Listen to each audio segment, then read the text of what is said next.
यानी आप सोचिए कि एक कम्युनिटी पूरे देश में माइनॉरिटी में है, लेकिन एक राज्य में मेजॉरिटी में है, लेकिन उसकी एरोगेंस देखिए, उसके पागलपने की सीमा देखिए कि वो इस देश की मेजॉरिटी को जलील भी कर रहा है, मार भी रहा है, गाली भी दे रहा है, इसलिए कि उसको लगता है कि ये तो कायर लोग हैं, ये तो कुछ करेंगे नहीं।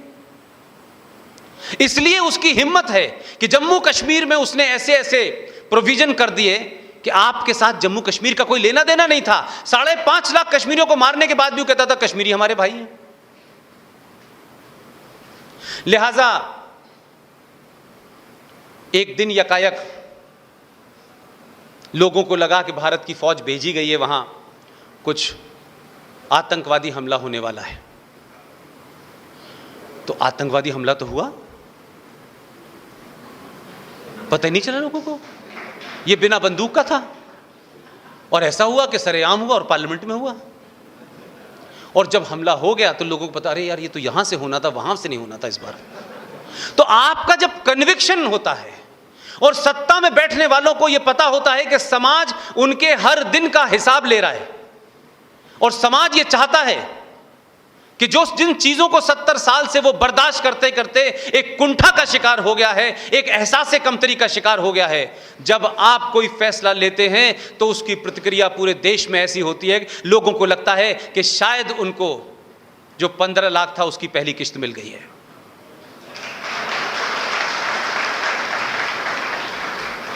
तो आप लाख कुछ भी कह लें, मेरे लिए आज भी आर्टिकल 35A और 370 के हटने से ज्यादा, जो मेरे भी ख्वाब ख्यालों में नहीं था, मैं नहीं कहता कि मैं ऐसा सोचता था, मैं नहीं सोचता था, उसको साधारण शब्दों में मैं कहता हूं कि हम तो सिर्फ इतना ही कह रहे थे कि भाई जम्मू कश्मीर में एक किराए का मकान दे दीजिए, हमें एक कमरा चाहिए था हमको।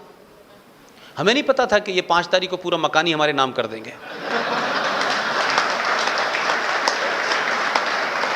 और वो मैं इसलिए कह रहा हूं कि अगर ये दोनों आर्टिकल हट भी जाते तो जो 70 साल में anti Hindu anti India apparatus बना हुआ था, जो कानून विधानसभा में पास होते थे, जो वो संविधान था और जो कोऑर्डिनेशन था कि महबूबा, मुफ्ती, अब्दुल्ला, हुर्रियत, आतंकवादी, पाकिस्तान, सब एक ही प्लेटफॉर्म पे थे, लेकिन अलग अलग चेहरों पे अलग अलग नकाब था।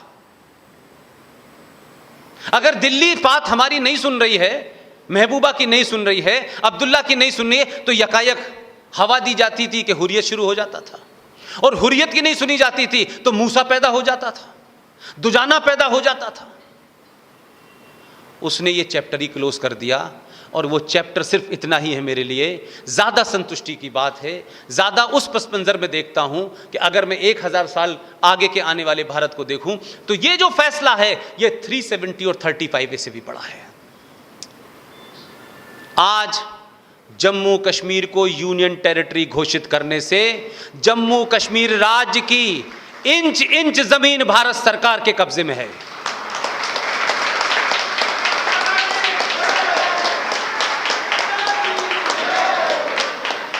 अगर ये मूर्ख लोग 10 साल पहले ये मान लेते तो शायद इतनी चिंता नहीं होती।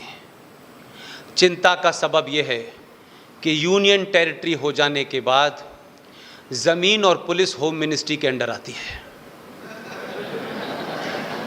तो होम मिनिस्ट्री से भी खतरा है और जो नया होम मिनिस्टर है उससे भी ज्यादा खतरा है।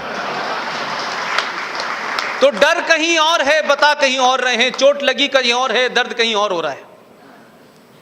तो ये जो यूनियन टेरिटरी घोषित हुई है, इससे लग रहा है कि जो अरबों खरबों की जमीन पे नाजायज कब्जा करवाया था, जिन पंडितों के, कश्मीरी ब्राह्मणों के, कश्मीरी पंडित वो लोग जो माता शारदा के वंशज से, जो कश्यप ऋषि की औलादे थे, उनके 1400 मंदिरों के ऊपर जिहादियों ने मस्जिद बना दी है, उनके मकानों को कब्जा कर लिया है। अब ये बात अलग है, पंडित जाएं या न जाएं, जमीन पे साइन तो होम मिनिस्ट्री पे होंगे। अब इसलिए दर्द है कि जो कुछ 70 साल में हमने जायज नाजायज खड़ा किया था, ऐसे लुट जाएगा इसका अंदाजा नहीं था। इसलिए मैं कह रहा हूं, मेरी चिंता और मेरे और आपके बीच का एक ही रिश्ता है। मेरी आपसे एक ही विनती है ये तमाम पूरे देश में जो कुछ हो रहा है उसके पीछे सिर्फ एक ही मकसद है कि आपको अगले 500 सालों तक ऐसे ही विचारधारा को सत्ता पे बिठाना है। और आपके लोगों के बीच में भी अगर कोई आपका काम नहीं करता है, आप उसको हटा सकते हैं। हमें सिर्फ वही पसंद होगा जो इस सनातन संस्कृति को बचाएगा, जो इस राष्ट्र को बचाएगा, जो 5000 साल पुराने इस भारत के इतिहास को दोबारा से लिखेगा, वही सत्ता पे बैठेगा। उसके लिए आपका जागृत होना जरूरी है। आपको कोई हथियार उठा के किसी का मर्डर नहीं करना है, आपकी वो संस्कृति नहीं है।